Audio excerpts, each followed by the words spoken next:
Penyesuaian harus dilakukan dalam segala aspek kehidupan, terutama di masa pandemi COVID-19, termasuk diantaranya dalam sektor bisnis.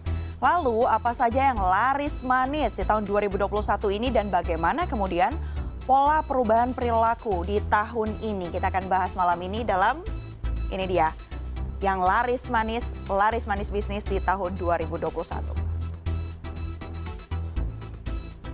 Ya, ada 4 karakteristik utama. Yang pertama adalah hygiene, low touch, low mobility, dan juga less crowd. Ini menjadi satu aturan yang harus dipatuhi di era masa pandemi seperti saat ini. Ini merupakan karakteristik di era pandemi. Yang pertama kita akan bedah satu persatu. Yang pertama adalah higienitas, di mana virus corona ini membuat protokol kesehatan harus selalu dijalankan, termasuk diantaranya di sektor bisnis. Kalau kita tahu banyak sekali penerapan CHSE, Cleanliness, Health, Safety, and Environmental Sustainability ini harus dipenuhi dan juga harus jadi prioritas yang harus dilakukan oleh setiap pelaku usaha. Karena apa? Ini kemudian akan menjadi preferensi dari para konsumen yang ada.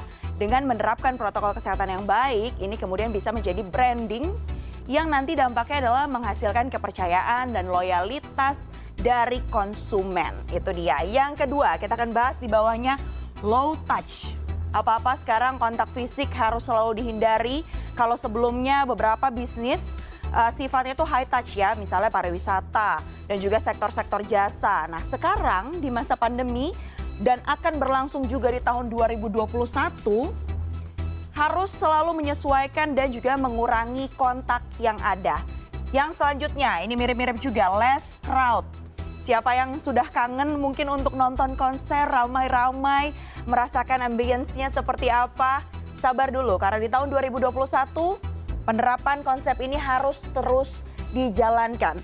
Sebagai salah satu cara memutus mata rantai penyebaran COVID-19 adalah dengan menghindari kerumunan. Untuk itu bisnis hiburan pertunjukan, olahraga, transportasi publik ini harus terus menerapkan pembatasan jumlah kapasitas. Gunanya untuk terus menghindari kerumunan.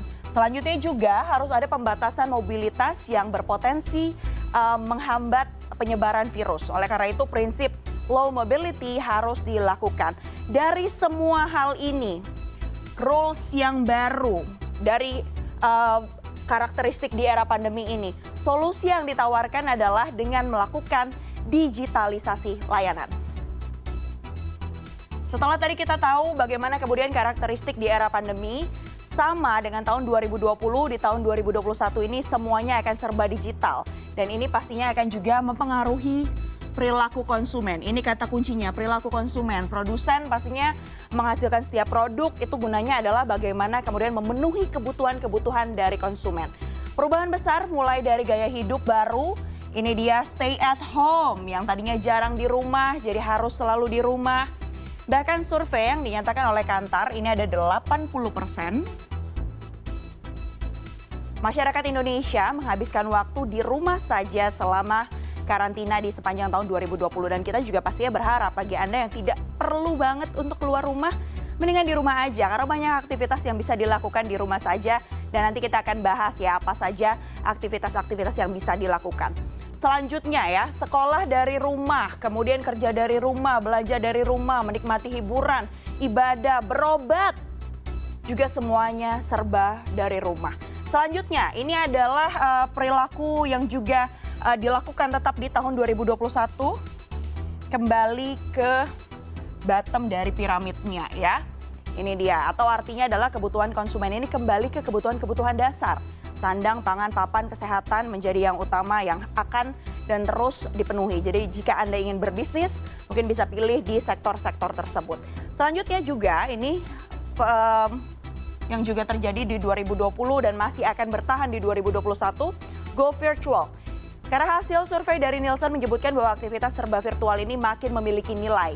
Kalau sebelumnya kadang kita enggan ya untuk bisa bayar, untuk bisa menyaksikan apa-apa yang virtual, tapi sekarang ternyata faktanya dari hasil riset adalah konsumen ini rela loh untuk membayar tiket. Dan terakhir adalah empathic society, di mana solidaritas masyarakat ini juga meningkat di era pandemi. Dari tadi data yang saya sampaikan berdasarkan dari riset dari InVenture.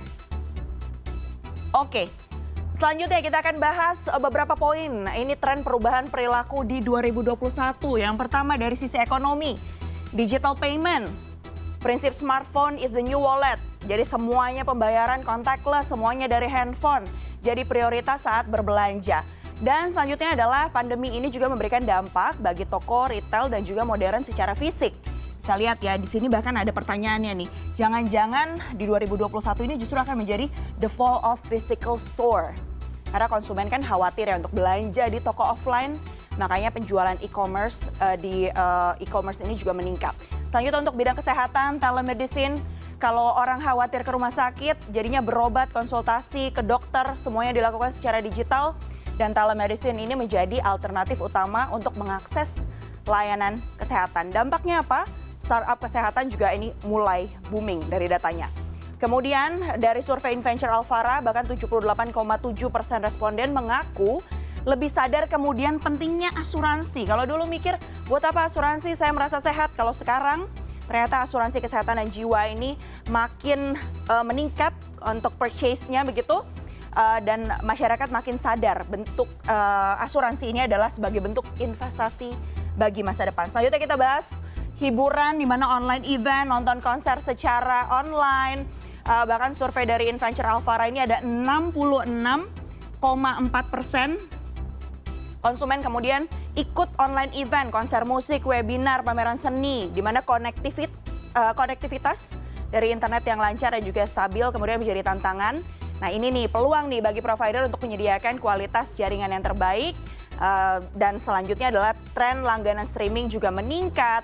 Kalau untuk hobi, local tourism menjadi juaranya karena kita kan lagi pembatasan nih, pemberlakuan pembatasan kegiatan masyarakat atau PPKM. Jadi wisata lokal menjadi primadonanya. Jangan lupa kalau wisata terus terapkan CHSE, jaga jarak 3M, pakai masker dan juga terus mencuci tangan juga harus dilakukan. Yang menarik ini selama masa pandemi dan akan berlangsung juga di 2021, home gardening, berkebun. Bukan hanya hobi, tapi bisa juga jadi peluang bisnis. Mulai dari penjualan bibit, peralatan media tanam, dan juga perlengkapan berkebun lainnya. Terakhir, kita akan menuju ke gaya hidup di mana ternyata pembatasan yang berlaku ini membuat kita harus di rumah saja, membuat konsumen ini yang suka ngopi-ngopi ternyata merasa lebih nyaman untuk mengonsumsi kopi yang bisa dinikmati di rumah dibandingkan dengan sebelumnya di kedai kopi. Nah, ini jadi tantangan ya pastinya untuk para pemilik kedai kopi juga. Dan terakhir, online learning yang masih harus berlangsung di tahun 2021. Ada bahaya juga yang mengintai karena untuk bisa online learning ini kita memang harus tetap berada di rumah saja sebagai upaya untuk mencegah bahaya terpaparnya virus. Tapi ternyata survei dari Inventure Alvara menyebutkan 60,8% responden ini menyebutkan bahwa online learning juga membuat anak-anak jadi kecanduan gadget. Jadi untuk itu kuncinya adalah bagaimana menggunakan segalanya dengan bijak. Perubahan pasti terjadi dan sebagai konsumen maupun pelaku usaha, mau tidak mau kita harus menyesuaikan untuk terus tetap bertahan. Lihat peluangnya seperti apa dari kondisi yang ada saat ini dan harus terus beradaptasi untuk bisa terus survive di masa pandemi terutama di tahun 2021 ini ya.